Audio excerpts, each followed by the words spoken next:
What's on your mind? I see that you are struggling. Why wasting time to try to fix this on your own? You said you'd be alright, and round the corner is another day. Although I know that's a lie, I'm waiting for you to give it up. 'Cause there is some hidden love, hidden love, hidden love just for us. 'Cause you got that free. Hey everybody. I know that many of you aren't able to get out and about right now, and you are stuck in apartments or homes and can't get out into nature. So I thought this episode I would try and take you out into the woods a bit, take you into my gardens, and give you a little break in nature. But the first thing I wanted to tell you about was this book.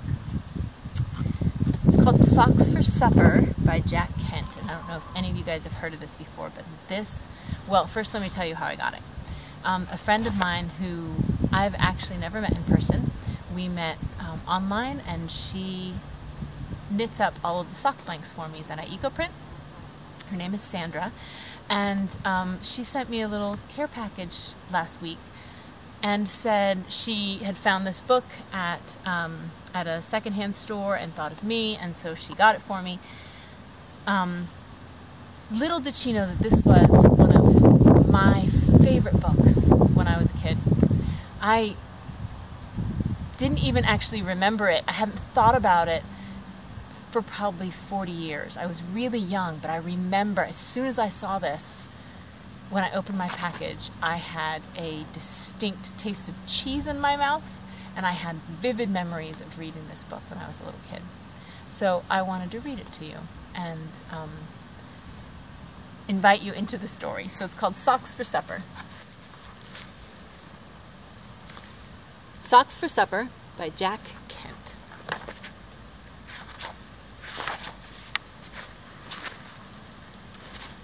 In a faraway place, in a long ago time, there lived an old man and his wife. They were very poor. All they had was a tumble-down house and a tiny turnip garden. One day he said to his wife, "One can get tired of eating nothing but turnips."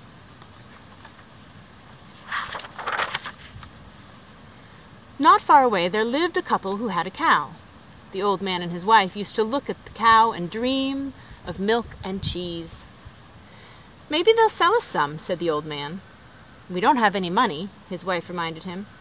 "Perhaps we could trade them for some milk," said the old man. "Perhaps we could," his wife agreed, and they searched the house for something to trade. They looked and looked, and the only thing they could find that wasn't in pieces or tatters was a pair of socks. The old man took the socks and went to see the couple who had the cow. A little while later he came happily home again with a bucket of milk and a small cheese. "Oh, this is good," said his wife. It wasn't long before they began to wish they had some more. But they didn't have any more socks to trade. "I will knit some," said the old woman. But she didn't have any yarn. So she unraveled part of the old man's sweater and knitted a pair of socks with that. They again traded the socks for milk and cheese, and they feasted as they did before.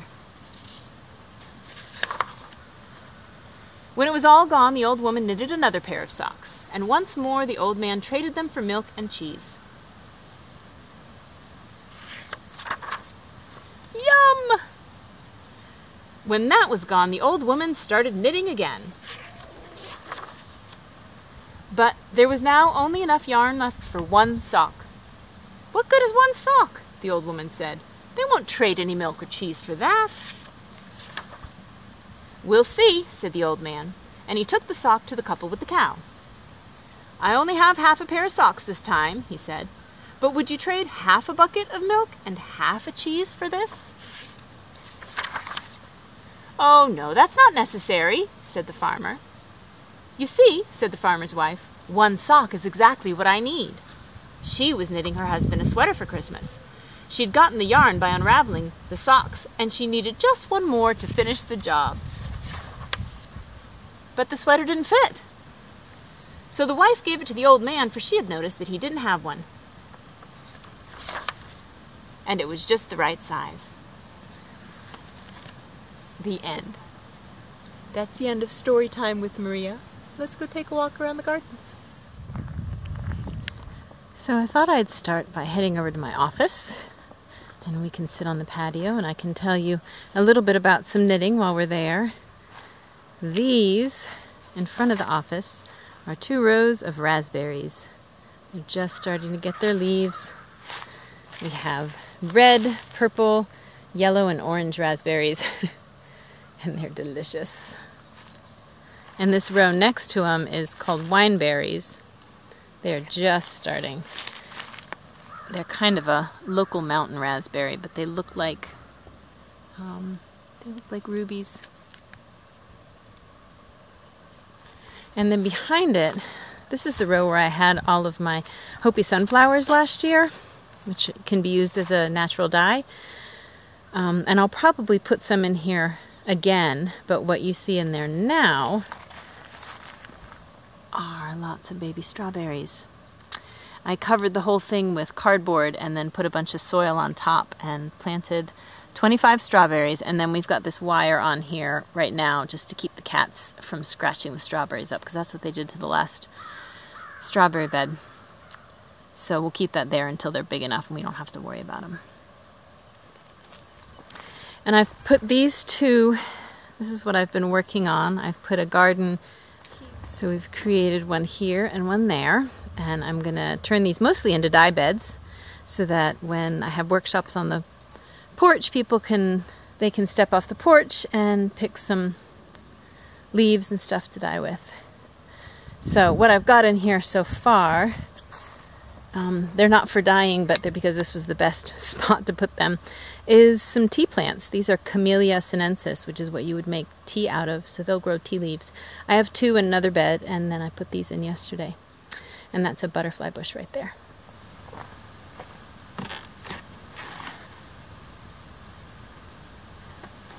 Hey, so I'm wearing something different because yesterday when I started filming the gardens, the wind picked up and it got super windy. So it is tomorrow, which is Friday, April 3rd. So happy April. It just reminded me, since I said April, I wanted to let you know that Garn Butikken Fortuna in Norway, the yarn shop in Norway, is using my serious sock as well as the sock I'll show you next, the Fannrem Sokker, as their April knit along. So if you're interested in knitting socks along with a group of great people, check them out. I'll put their link in the down bar so you can see what they're doing. But they're doing a sock knit along in April through their yarn shop in Norway, but I know more people who are doing it even if they don't live in Norway. So yeah, check that out if you're interested. What I'm wearing now is, this shawl is my Drekin Shawl, and this is the one that I knit all in white and then naturally dyed it to kind of look like a butterfly. So there's madder root and indigo and weld and logwood along the bottom. And it's just super soft and squishy, so it's good right now when it's still a little bit chilly in the mornings. And then this is the Cora Crop, and I think I had that a couple of episodes ago. It's the first time I've really gotten to wear it because it's been too chilly. I finished it last fall. And I'll have the link to the designer in the down bar below. But let me show you this. I think I showed you the first one last time. I finished these socks. These are the Fannrem Sokker, or Fannrem's garden socks, which were inspired, this was inspired by the drinking glass of, I think it was his grandmother or great-grandmother, when we went to visit the farm, Fannrem's farm in Norway. So it's a DK weight yarn, so it's quick to knit. It's toe up with a type of heel turn where you don't have to pick up any stitches. So I really like those, and I like how it turns out. And then you have a little bit of color work up here, and then just a simple ribbed top. They're nice and squishy and thick and cozy, and they're made so that you knit them according to the width and the length of your foot, so they can fit almost any size from child to large adult. And I used Norse Pelsulgarn, which is a Norwegian yarn. This is the Tinde in their, I think it's 2130. It doesn't have a color name, just a number, but it's the Tinde yarn. And then this is the Sol yarn, which is basically white Tinde, so they're the same weight. And I really like it. It's squishy and feels like it will last well, but it's still soft. So yeah, these are free right now on Ravelry, and they will be free until we are able to hug each other in person again. I want it to be a free pattern until all the social distancing is finished. And maybe I'll keep it free after then, but they are definitely free for now. And they're called Fannrem Sokker, and it's F-A-N-N-R-E-M. And they're on my Ravelry page, and I'll link them below. So I hope you guys like them.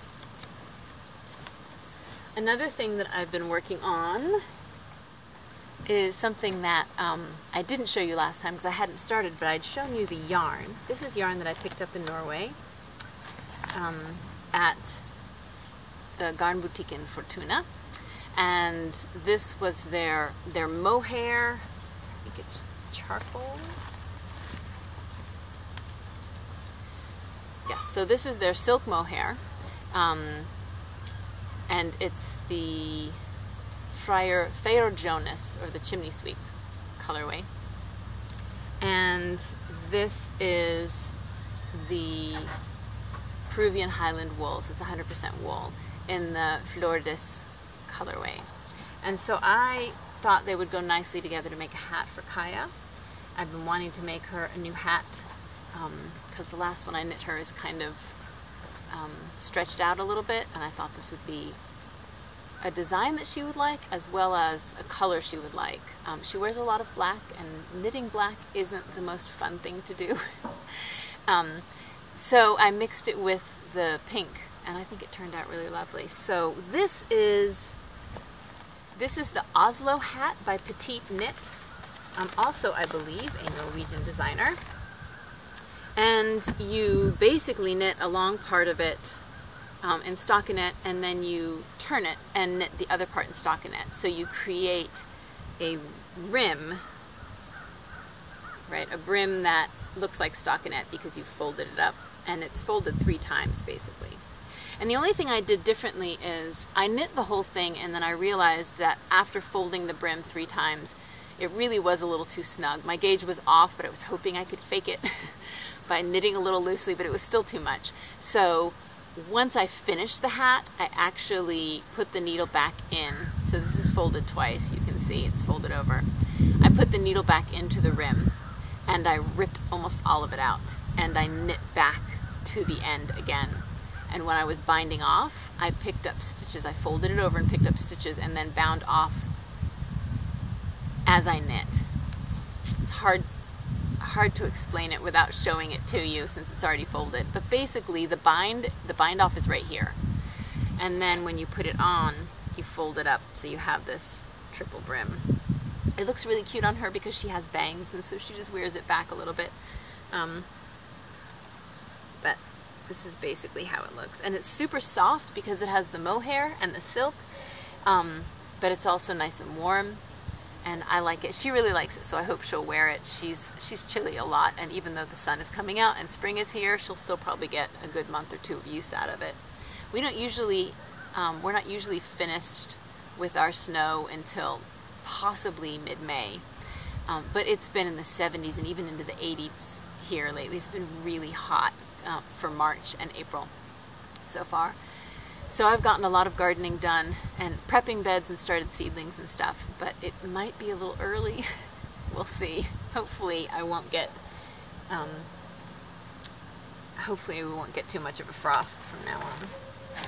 So let's go walk a little bit more and then I'll show you the last thing I'm working on and some Patreon prizes.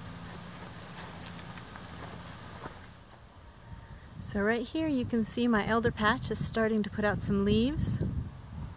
They've been doing okay, but they've kind of slowed down in the past few years, so I cut a bunch back severely to see if I can encourage some new growth. And up here, we've got some of the dye gardens. They've got a plastic covering right now that we reuse a bunch just to try and keep the weeds out.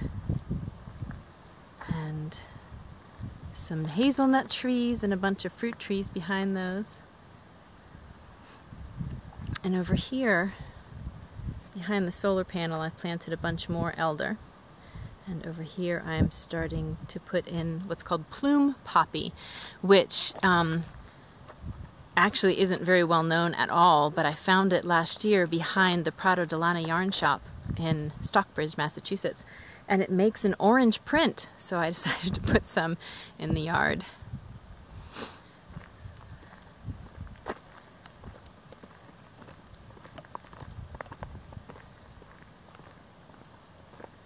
These I use as herb gardens and dye gardens. There's comfrey and horseradish and lemon balm, and I have a nice patch of rhubarb. Let's go look at the rhubarb. This is my first full year. I planted it last year and it grew a little bit, but now it's looking crazy. I didn't know that it bloomed, but again, I've not grown rhubarb before. Look at that. It reminds me of broccoli. So my mother-in-law likes strawberry rhubarb pie, so she's going to harvest the stems and I'm going to get the leaves and I'll make mordant out of it. It can dye also, but it's also a nice mordant. This was last year's, well, 5 or 6 years I had a madder root bed in there. I harvested it all last year and I decided that I'm going to put lavender and rosemary in this bed and fill the whole thing because the bees are right there and they really like to dive bomb you when you work on this close corner bed. So I'm just going to put a bunch of stuff that they can enjoy and I don't have to mess with too much. And here we've got lots of blooming blueberries. Hopefully we'll have lots of blueberries soon.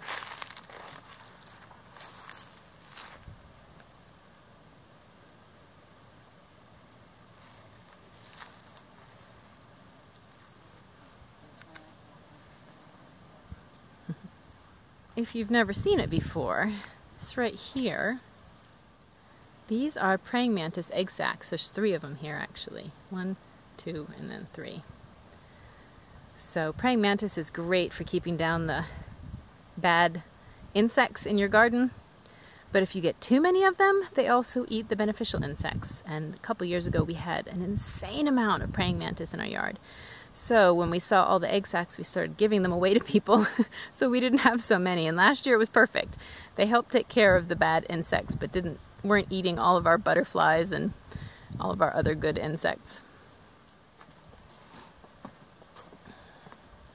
This is a big lilac bush, which is about to bloom. Let's see, right here. Little baby blooms. So it's going to smell fabulous very soon. There's our pears. They bloom beautifully and they produce lots of baby fruit, but that's about it. They never really produce much that's edible, but there's no reason to get rid of them. They're nice right there, so we leave them. So let's go sit in here.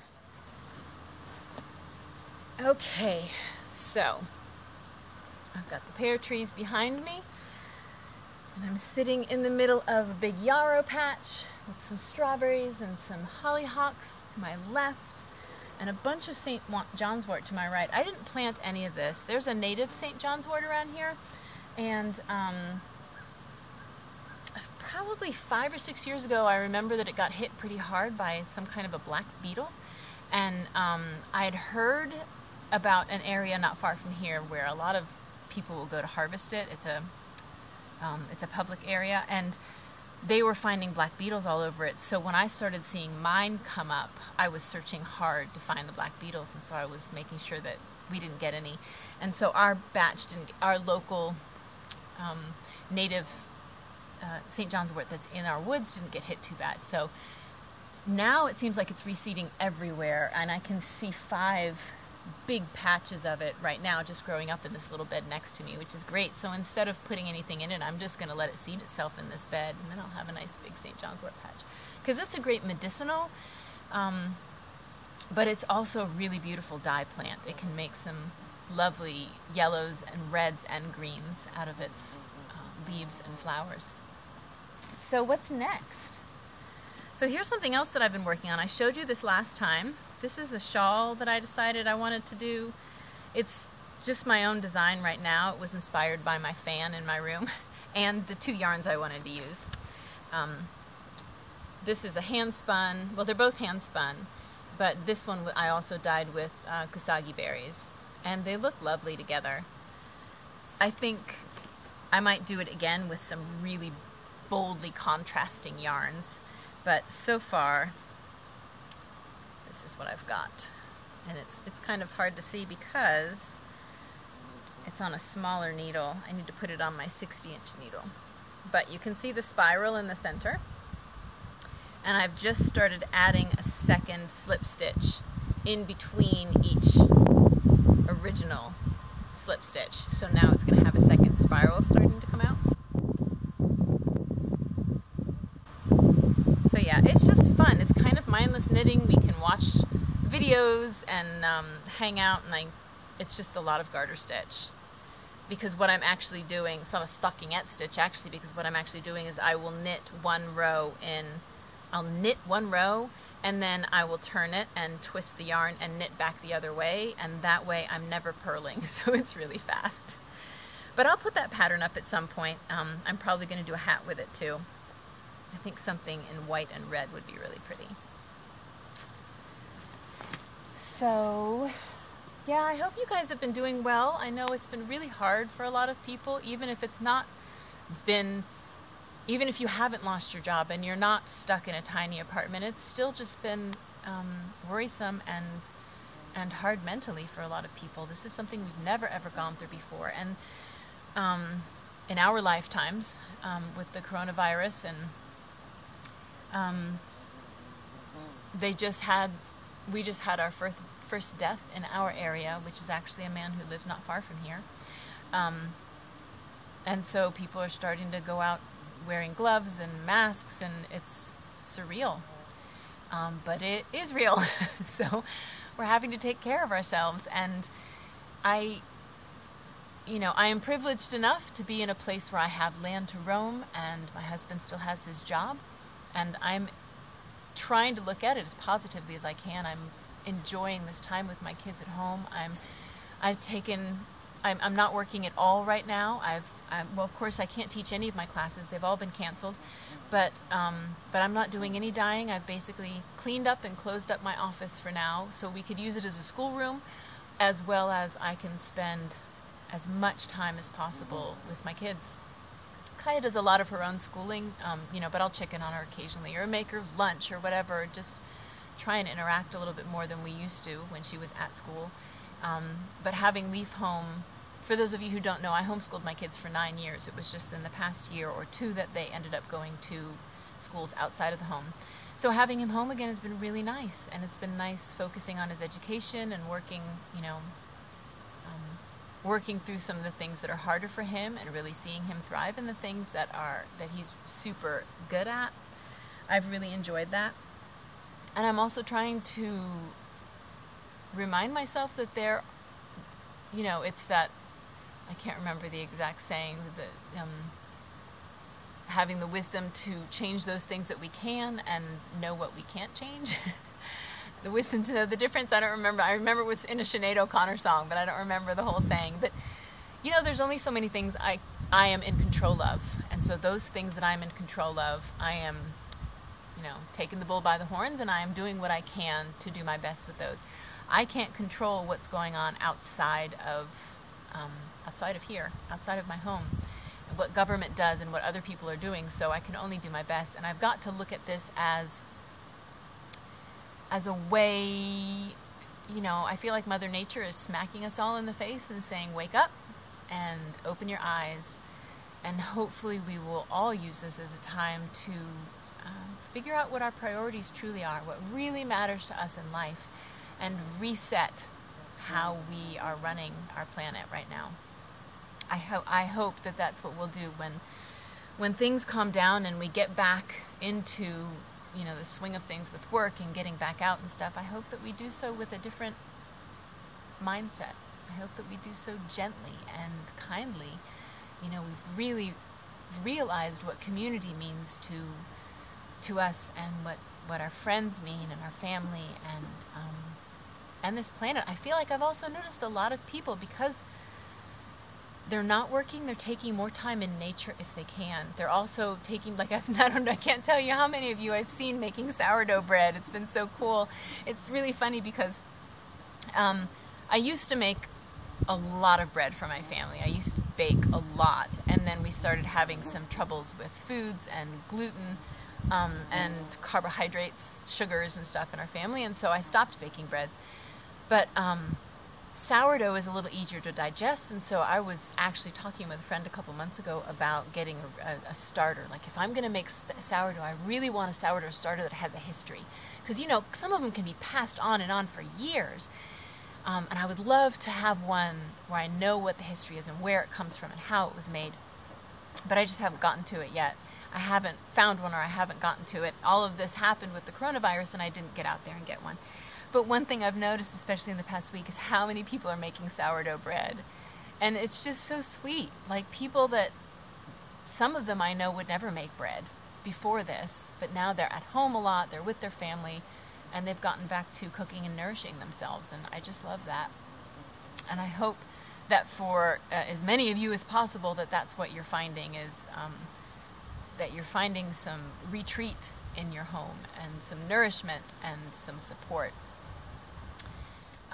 One thing that I did on the first day of spring is I had a little virtual bake along and dance along, because I thought, if we can be in our house and we can bake something, that'd be a nice way to nourish ourselves and give, you know, love to our family or those people who are in our households. And if we're not able to bake, if you don't have access to it or you're not able to, then we could dance. And so I actually started a playlist on Spotify, and it's still up there, and it's all songs that people sent to me that they felt like were songs that really brightened their day, or made them brighten their spirits, or made them feel happy. So the playlist is up there. I think it's like 1 hour and 40 minutes or something like that. It's almost 2 hours. It is called Spring Fling Fall Ball Celebrate Together, and I'll put it in the down bar so you guys can access it, and it's open to the public. So if you want some fun music just to brighten your spirits, it's on Spotify.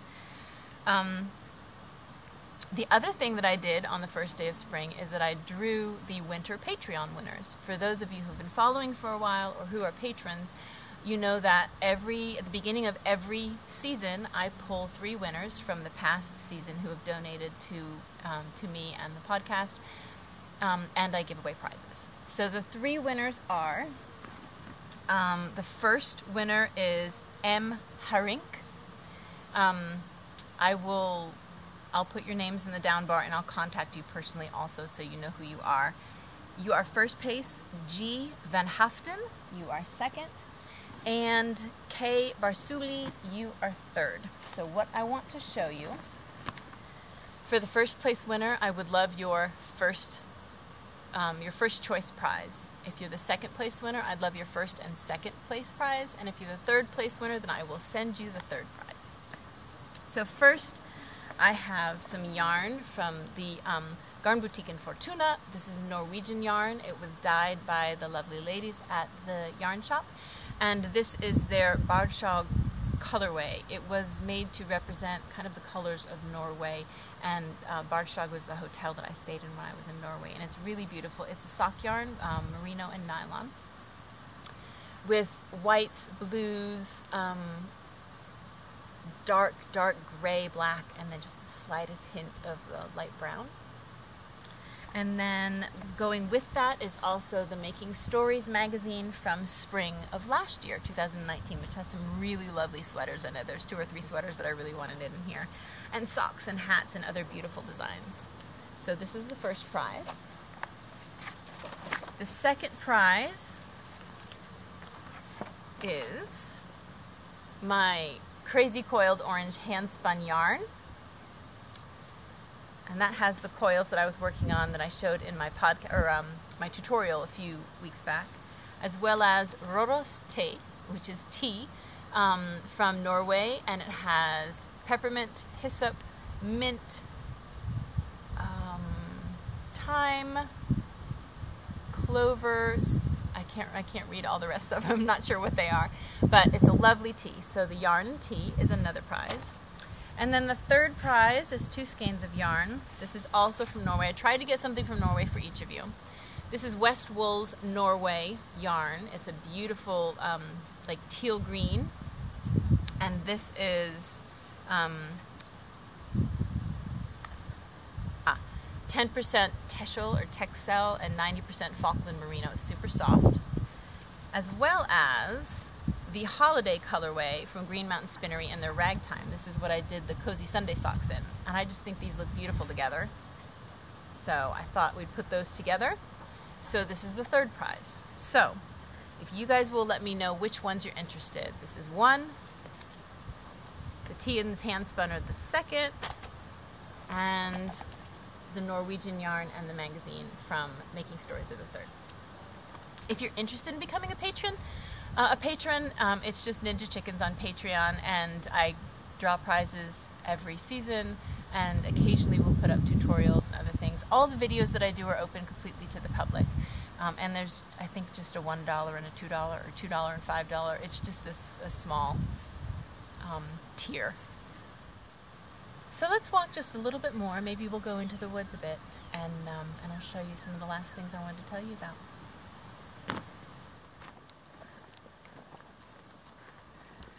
I don't know if you remember me starting my little mushroom place last year. We haven't gotten any yet. This is how they're doing. This is the shiitake and lion's mane and chicken of the woods. Nothing yet, but it's about the right time. Hopefully we'll get something soon. I mentioned that we only have 3 chickens left. Leaf and I came out here the other day, and he said, "We really need to get more chicks. I really want more chickens." And I had been thinking, maybe not. Maybe we'll just let these be the last 3. I'm really the only one who's interested in the homesteading here. Kaya, she is an outdoor person, but not necessarily like chicken poop kind of person. And Toby had said from the beginning, my husband, he said, "I'm not interested in having farm animals. But if you want to, I'll support you." So he helps me with the big building and stuff, like when we built the coop. But I do most of the work, and I do the medical care and the feeding and the cleaning and stuff. And the worrying, when there's coyotes or raccoons or possum. So I thought maybe I'll let that go for a little bit. And then Leaf decided he really, really wanted more chicks. So I brought him out here yesterday, and I said, "All right, if we're going to get more chicks, here's what needs to happen." Told him all the cleaning and the repairs that need to be done to the roof and all the stuff that needs to happen that he needs to take care. And for the last few days, he's been coming out and hanging out with the chickens and petting them and feeding them and really getting to know them. So we ordered more chicks yesterday. We're going to be getting 12 ladies and 1 rooster of 6 different breeds, varieties. So they'll be laying brown and green and blue eggs. And he promised he would be an important part of raising them. So we'll see how it goes. They're so fun, and they're so sweet, especially if you take time. Oh, she's limping, you see that? I wonder if she stepped on something. She wasn't limping this morning. I better go check her out.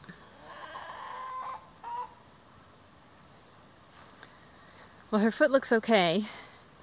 There's no injury and it's not swollen, so I'm hoping she just stepped on it the wrong way, but I'll keep an eye on her. Sometimes they can get something called bumblefoot, which is where they kind of have an injury to the bottom of it. It might have been an old puncture or whatever, and it develops almost like a callus underneath. And sometimes you have to do a little bit of surgery to that. It's not something I'll describe because it's gross, but luckily that doesn't look like what it is. So we're going to head up into the woods.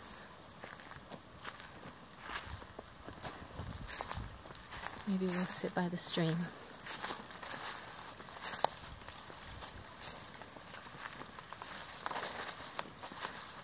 You see the car back there? That's where my mother-in-law lives. So right back here, we've got a little pile of ramps. It's kind of like a wild garlic. And you can get those at little tailgate markets and stuff around here this time of year. And it's kind of a specialty. We even have ramps festivals in this area. But we have a few little patches on our property, which is really nice. And if you don't dig the whole bulb up, if you just snip off kind of the top of the bulb and the leaf, you can use the whole thing for cooking. But if you leave the bulb in the ground, then it'll grow again next year, which is nice.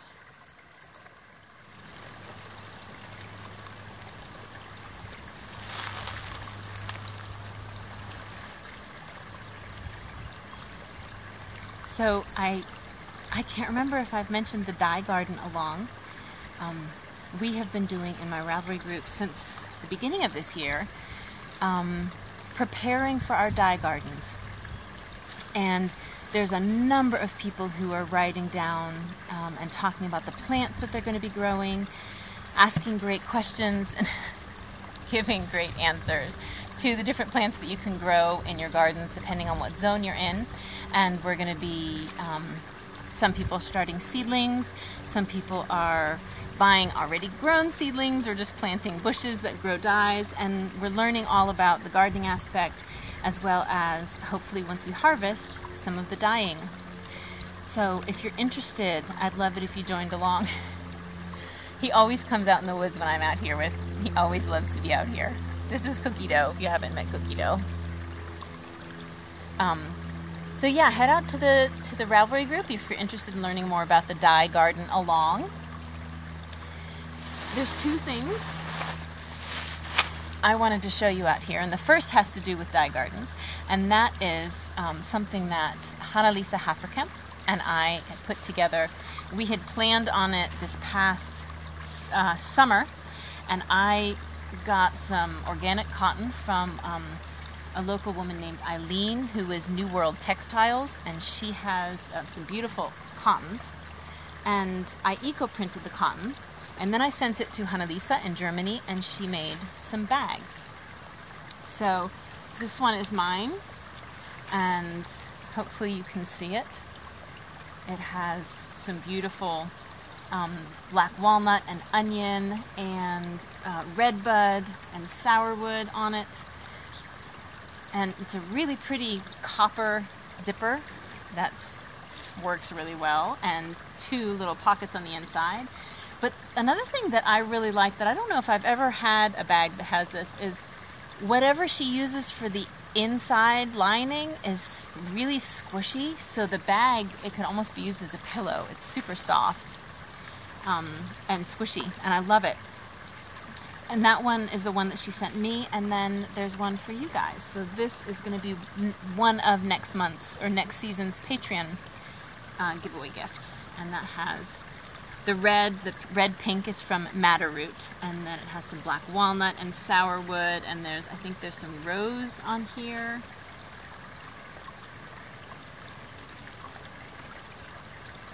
So yeah, those are gorgeous.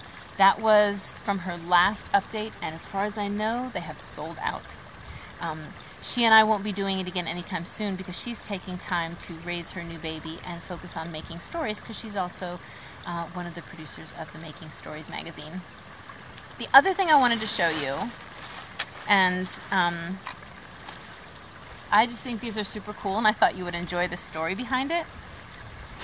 When Toby and I were first getting married 17 years ago, I really wanted to have a henna ceremony. I wanted to have, so we did a whole weekend ceremony where we rented a place where people could come out and camp and stay for the weekend. We played volleyball and had bonfires. And on Friday night, Julie, my friend Julie, came out and she showed people how to use henna, and they did little henna tattoos on themselves and just had a lot of fun. And then Saturday during the ceremony, and she did our hands that night. Both of our hands in really beautiful, intricate designs. And so Saturday we had really beautiful henna tattoos on our hands for the actual ceremony. When I was pregnant with Kaya, she came out and she hennaed my whole belly when I was about 38 weeks along. And made just a beautiful design. And then when I was pregnant with Leaf, she came out and did the same thing. So she's really been a part of our lives for 3 major events. And she has a small Etsy store, and I happened to notice that she had just put a few things up there. And I found that she had made these coasters. They're wooden coasters, I think it's pine maybe, that she had put some designs on, and I'll get closer to show you. She's just an amazing designer. She's a really beautiful artist. So there's 4 different designs on these coasters. And then she varnished the top so that they're not gonna have a problem with something wet sitting on top of them. And she said she's making more and she will put them up in her shop. And her Etsy shop is Asheville Henna. She's also at Asheville Henna on Instagram. So I just wanted to share those with you because I think they're really beautiful. It's a lovely artistic design, and she's extremely creative. And it's just another one of those things that right now I'm trying my best to support people who might be having a harder time because, you know, jobs are more scarce and not, you know, people are having to stay at home and people are getting very creative with what they can do at home. So that's another reason why I purchased them, but they're also very beautiful. So I hope you guys have a really good few weeks until I see you again. I'm going to be hopefully out here in my woods and in the garden trying to plant and put lots of good love and energy into the earth and into my family. And I hope you guys are doing the same. Take care of yourselves. Love you guys.